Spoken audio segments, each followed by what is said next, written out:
اکثر لوگوں کو یہ یاد نہیں رہتا ہے یہ قاتل کون تھا، قابیل تھا یا حابیل تھا. بھئی قاتل قاف الف ہے تو قابیل میں بھی یہی ہے، اور حابیل ہلاک ہا سے شروع ہوتا ہے، حابیل ہلاک ہوا ہے اور قابیل قاتل ہے. تو یہ یاد رکھنا آپ کو آسان ہے کہ قابیل قاتل اور حابیل ہلاک ہوا اس کے ہاتھوں. آسان طریقے نا، یہ ایک مدنی ٹوٹکا آپ کو بتا دیا یاد کرنا. باقی وہ جو ڈیٹیلز ملتی ہے نا کہ وہ چکر تھا، تورات میں بھی ایون نہیں ملتا کہ وہ کوئی لڑکی والا چکر تھا. ہو سکتا ہے بعد میں کسی نے اس کو، جس سے آپ دیکھیں ارتغل ڈرامہ ہے، اب وہ ارتغل تو ایک ہیرو ہے لیکن اس کے اندر اتنی لو سٹوریز انہوں نے ڈال کے نا اسے ایک رومانس پیدا کرنے کی کوشش کی تاکہ نوجوان نسل دیکھے. تو یہ میرا ہے کسی نے قابیل حابیل میں بھی نا رومانس پیدا کرنے کی کوشش کی ہے. اس کے پیچھے ہمارے پاس دلیل کوئی نہیں ہے کہ واقعی اس وجہ سے ہوا ہے یا کوئی اور ریزن تھی، کسی اور وجہ سے تھا، یا ان کی ویسے آپس میں ٹھن گئی کہ ہم قربانی پیش کرتے ہیں، دیکھتے ہیں اللہ کے حضور کون پرہیزگار ہے. کیونکہ اگر یہ واقعہ اس طریقے سے ہوتا تو یہ تو بہت بڑا واقعہ تھا، قرآن میں اس طریقے سے اس کو رپورٹ ہونا چاہیے تھا.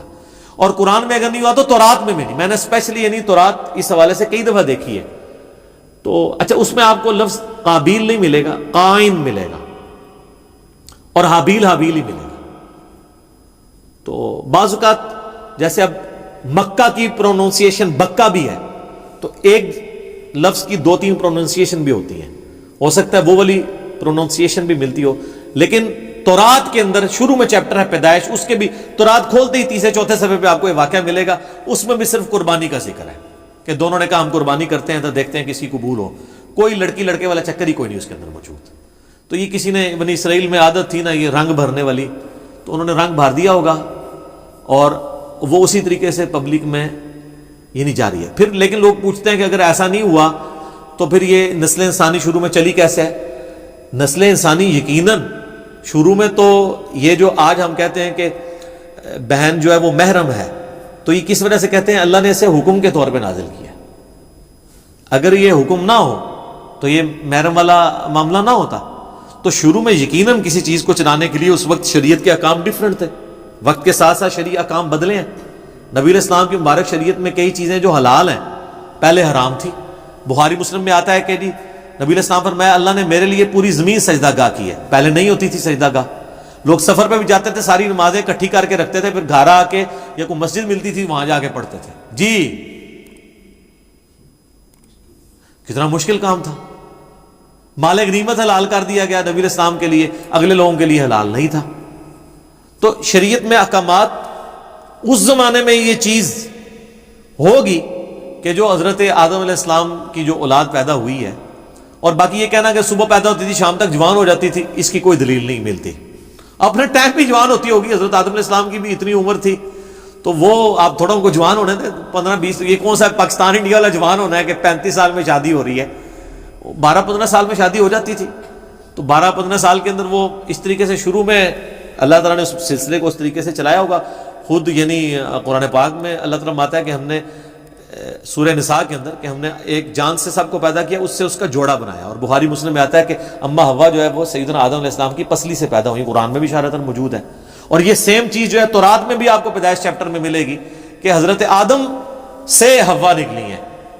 تو یہ بھی تو ہوا ہے نا، ان میں سے نکلی ہیں تو وہ بیوی بھی بن گئی. تو ایک اسپیشل کیس تھا. یہ اکثر لوگ پوچھتے ہیں شروع جو کام کس طرح چل رہا سی وہ پائی کیویں بھی چلیا سی، تسی دیکھو ہن کام کی چلانا ہے، اسے چل گیا. تو ظاہر شروع میں اسی طریقے سے عورتوں کو آپشن نظر نہیں آتا کہ چلا ہوگا. تو باقی وہ یہ کہ صبح ہوتی تھی شام کو تک جوان ہو جاتی تھی، پھر کراس کروایا جاتا تھا، اس کی کوئی دلیل نہیں ملتی. ہاں اسرائیلی روایتیں یہ کہتی ہیں، اور ایون ابن کثیر نے بھی، ابن جریر طبری نے بھی، ہمارے اہل سنت کے جو بڑے ائمہ ہیں انہوں نے بھی یہ نقل کیا ہے کہ، لیکن ساتھ انہوں نے بھی کہا کہ یہ ہماری اسیسمنٹ ہے، ہم اس کو وثوق سے نہیں کہہ سکتے کیونکہ نبی علیہ السلام نے اس کی ڈیٹیلز بیان نہیں کی ہیں یہ کیسے ہوا ہوگا. بہر الٹیمیٹلی یہ ایک بندے نے دوسرے کا قتل کر دیا، اس کے اگینسٹ اللہ نے یہ قانون نازل کر دیا کہ ایک انسان کا قتل پوری انسانیت کا قتل ہے. ایک مسلمان نہیں، انسان. اور ایک انسان کی جان بچانا پوری انسانیت کی جان بچانا ہے. اصل میں یہ ہے میسج.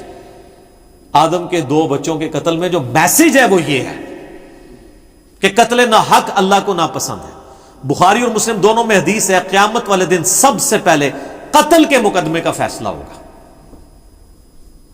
ابو داؤد ترمذی میں حدیث ہے، نبی علیہ السلام نے فرمایا قیامت والے دن مقتول اپنے قاتل کو پیشانی کے بالوں سے گھسیٹتا ہوا اس حال میں کہ اس کی رگوں سے خون بہہ رہا ہوگا، اللہ کے عرش کے پاس پہنچ جائے گا اور کہے گا اے اللہ مجھے انصاف دلا، اس نے مجھے دنیا میں قتل کیوں کیا تھا۔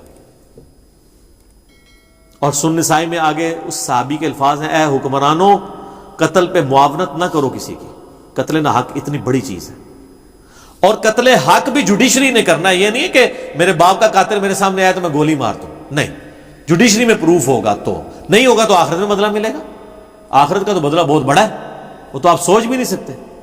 سورہ نساء میں اگر کسی مومن کو کسی نے جان بوجھ کے قتل کیا تو اس کی سزا ہمیشہ کی جہنم ہے، جناب ہمیشہ کی جہنم۔ ابو داؤد میں حدیث ہے کہ اللہ تعالیٰ یا تو شرک معاف نہیں کرے گا یا کسی مؤمن کا قتل ناحق معاف نہیں کرے گا۔ صحیح بخاری میں حدیث ہے کہ جنت کی خوشبو 40 سال سے سونگی جا سکتی ہے، لیکن جس نے کسی ذمی کافر کو بھی قتل کیا جو مسلمان حکومت میں ٹیکس دے کر رہ رہا تھا، ہے کافر تھا، اس کو ناحق قتل کر دیا تو وہ مسلمان بھی جنت کی خوشبو نہیں پائے گا، حالانکہ 40 سال سے آ رہی ہوگی۔ جی اسی لیے قتل کے مقدمے کی پیروی کا بھی کہا گیا ہے، سورہ البقرہ میں وَلَكُمْ فِي الْقِصَاصِ حَيَاةٌ يَا أُولِي الْأَلْبَابِ، اے عقل مندو انسانیت کی زندگی چھپی ہے قصاص لینے میں۔ باقی جگہ کہا گیا معاف کر دو، قتل کے لیے کہا گیا معاف نہیں کرنا، دیت نہیں لینی، بلڈ منی نہیں لینی، آپشن ضرور ہے لیکن پریفریبل یہ ہے کہ قتل کے بدلے قتل ہو، کیونکہ انسانیت دو چیزوں پہ کھڑی ہے، احترام جان اور احترام مال، اگر یہ نہیں ہوں گے فارغ۔ جو مولا علی کا قول ہے کہ کوئی بھی معاشرہ بغیر دین کے تو قائم رہ سکتا ہے، بغیر انصاف کے نہیں رہ سکتا، اور انصاف کس لیے آپ کر رہے ہوتے ہیں؟ احترام جان اور احترام مال کے لیے، اور اسے کون سی چیز انشور کرتی ہے؟ جوڈیشری۔ جامع ترمذی میں موقوفاً روایت موجود ہے کہ اے کعبہ تیری خوشبو بڑی اچھی ہے، لیکن اللہ کے حضور ایک مؤمن کی حرمت کعبے سے بھی بڑھ کے ہے۔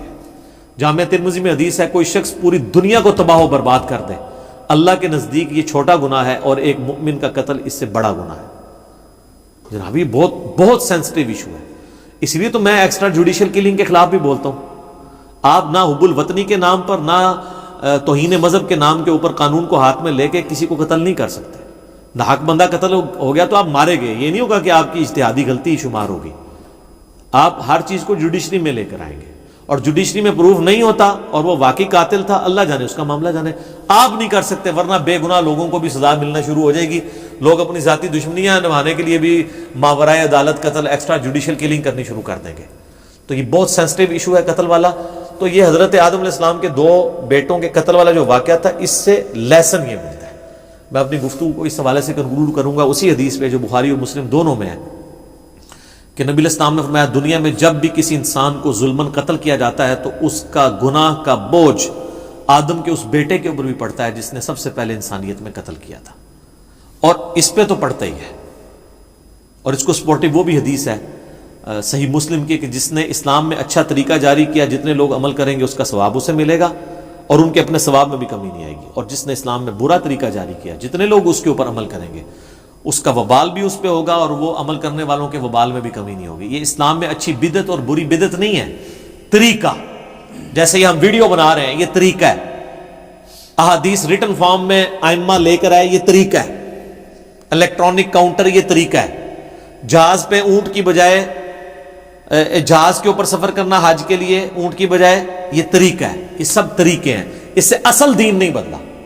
یہ نہیں ہوتا کہ جناب نیچے اس پنکھے کے اور اوپر اس قالین کے، منہ طرف اے سی شریف اور خانہ کعبہ شریف، اللہ اکبر، نہیں، یہ ساری چیزیں طریقے ہیں، دین وہی ہے، نمازیں وہی ہیں، طریقہ کار وہی ہے، باقی جو دین کو سپورٹیو طریقے ہیں نا، وہ جو بھی اسلام میں کرے گا اس کو ثواب ملے گا۔ تو یہ برا طریقہ اس نے جاری کیا تھا، قیامت تک قابیل کے اوپر اس کا وبال رہے گا، وَلِعِیاذُ بِاللَّهِ تعالیٰ۔ اللہ تعالیٰ ہمیں اس گناہ سے محفوظ فرمائے۔